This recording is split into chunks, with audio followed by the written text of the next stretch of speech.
ہاں یہ ہو سکتا ہے کہ میں تم دونوں کو اس لڑکی پر قربان کر دوں، لیکن یہ انتظام ضرور کروں گا کہ راجہ جے پال کا لشکر غزنی پر حملے کے لیے جائے تو غزنی سے دور اور پشاور کے قریب غزنی کی فوج راجہ کا استقبال کرے۔ میرے پاس خبر بھیجنے کا انتظام موجود ہے۔ سوچنے والی بات یہ ہے کہ سلطان محمود پوری فوج کی کمان کر سکے گا یا نہیں، قاسم بلخی نے کہا۔ اسے بہت جلدی خبر مل جانی چاہیے، وہ پڑوس کی مسلمان ریاستوں کے جھنجٹ میں نہ پڑا ہوا ہو۔ غزنی کے حالات کا ہمیں کوئی علم نہیں، عمران بلازری نے کہا۔ سلطنت غزنی کے سالار مخدوش تھے۔ سبکتگین کی وفات نے ان مسلمان حکمرانوں کو پھر سے بیدار کر دیا تھا جنہیں سبکتگین نے دبا لیا تھا۔ ان کی نظریں غزنی پر لگی ہوئی تھیں۔ وہ ایک بار پھر خانہ جنگی کی تیاریاں کر رہے تھے۔ ان کا خیال تھا کہ محمود میں وہ صلاحیت نہیں جو اس کے باپ میں تھی، مگر انہیں معلوم نہیں تھا کہ سبکتگین عمل سے پہلے سوچ بچار زیادہ کرتا تھا۔ اپنے پڑوس کے مسلمان حکمرانوں سے وہ لڑائی کی بجائے دوستی چاہتا تھا۔ محمود سوچ بچار میں تیز اور عمل میں تیز تر تھا۔ وہ جوانی کی عمر میں تھا، باتوں میں وقت ضائع نہیں کرتا تھا۔ غزنی کی سلطنت کی کیفیت یہ تھی کہ کاشغر میں الخائیوں کی حکومت تھی، یہ لوگ مسلمان تھے۔ دوسری طرف بخارا میں سامانی حکمران تھے، یہ بھی مسلمان تھے۔ تیسری طرف آل زیاد کی ریاست تھی اور چوتھی طرف غوریوں کی بادشاہی تھی۔ سلطنت غزنی ان میں گھری ہوئی تھی۔ ان تمام ریاستوں کی جغرافیائی پوزیشن ایسی تھی جیسے ایک مملکت کے صوبے ہوں، مگر سب کی نظریں غزنی پر لگی ہوئی تھیں۔ وہ متحد نہیں تھے، وہ اسلام کے رشتے کو بھی بھلا بیٹھے تھے۔ ایک روز اسے اطلاع ملی کہ بخارا کے بادشاہ نے خراسان کا علاقہ اپنے ایک امیر توزون بیگ کو دے دیا ہے۔ خراسان سلطنت غزنی کا علاقہ تھا۔ سلطان محمود نے شاہ بخارا کو پیغام بھیجا کہ ہم تو اتحادی تھے، آپ کی اس کارروائی نے مجھے مجبور کر دیا ہے کہ ہم دوستی ختم کر دیں۔ آپ خراسان سے ہاتھ اٹھا لیں تاکہ ہمارا اتحاد برقرار رہے۔ آپ جانتے ہیں کہ ہندوستان کے مہاراجوں کی متحدہ فوج ہم پر حملے کے لیے آ رہی ہے۔ بخارا سے اسے ایسا جواب آیا جیسے سلطان محمود غزنوی کی کوئی حیثیت ہی نہ ہو۔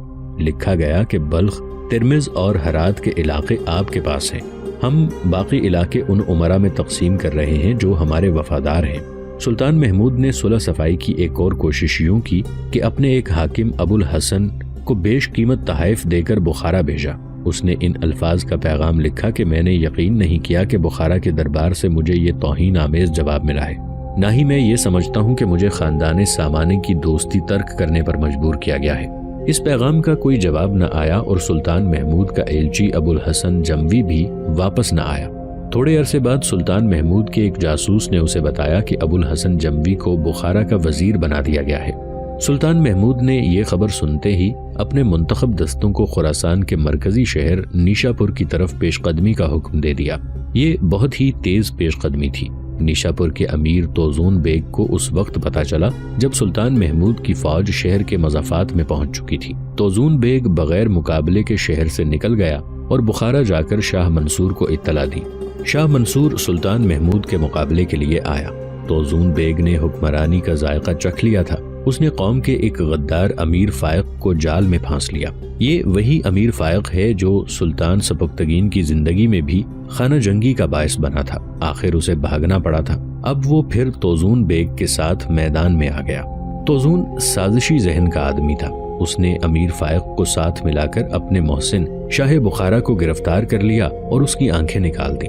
شاہ بخارا کا چھوٹا بھائی عبد الملک ابھی لڑک پن کی عمر میں تھا۔ توزون اور فائق نے اسے سامانی گدی پر بٹھا لیا۔ یہ لوگ جو بظاہر سلطان محمود کے خلاف متحد تھے، اندر سے آپس میں بھی پھٹے ہوئے تھے۔ محمود غزنوی نے ان کی فوج کو اپنی پسند کے میدان میں گھسیٹ لیا۔ غداروں نے مقابلہ کرنے کی بہت کوشش کی، لیکن سلطان محمود کے عتاب کے آگے نہ ٹھہر سکے۔ توزون بیگ ایسا بھاگا کہ پھر اس کا کہیں پتہ نہ چلا۔ امیر فائق ایسا بیمار پڑا کہ چند دنوں بعد مر گیا۔ کاشغر کا حکمران ایلخ خان تھا۔ اس نے یہ بھی دیکھنے کی ضرورت محسوس نہ کی کہ جنگی اور سیاسی حالات کیا ہیں۔ وہ یہی جان سکا کہ خانہ جنگی ہو رہی ہے جس سے اسے فائدہ اٹھانا چاہیے۔ وہ آگے بڑھا اور شاہ بخارا کے چھوٹے بھائی عبد الملک کو قتل کر ڈالا۔ اس کا نتیجہ یہ نکلا کہ سامانی خاندان کا خاتمہ ہو گیا۔ عبد الملک کے قتل سے ایلخ خان کوئی فائدہ نہ اٹھا سکا کیونکہ سلطان محمود قہر اور عتاب سے سب پر چھا گیا تھا۔ اس نے بلخ اور خراسان کو سلطنت غزنی میں شامل کر لیا تھا۔ اس خانہ جنگی کی رویداد اتنی مختصر نہیں جتنی سنائی گئی ہے۔ یہ داستان بڑی ہی طویل اور بڑی ہی افسوسناک بلکہ شرمناک ہے۔ سلطان محمود کی اس فوج کو خاصا جانی نقصان پہنچا جو وہ ہندوستان کے مہاراجوں کا حملہ روکنے اور جوابی حملہ کرنے کے لیے تیار کر رہا تھا۔ اس کے خلاف جن فوجوں کو لڑایا گیا وہ بھی مسلمان فوجیں تھیں، جن میں اتحاد ہوتا تو آج ہندوستان کی تاریخ مختلف ہوتی۔